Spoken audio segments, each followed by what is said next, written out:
ওইদিকে থাক বরাল রেঞ্জ কোনটা জানো বরাল রেঞ্জ ও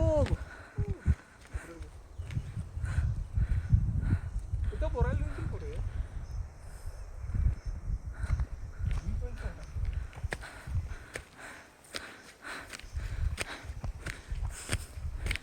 সুন্দর বাতি যার না বাতি দিয়ে ভালো খাওয়াইতে আসলি আমরা লোকে গাড় বানাতে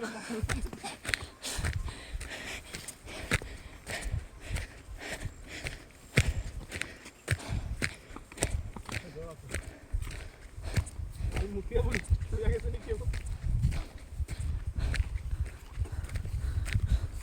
কেউ জলের লাগে রাখছে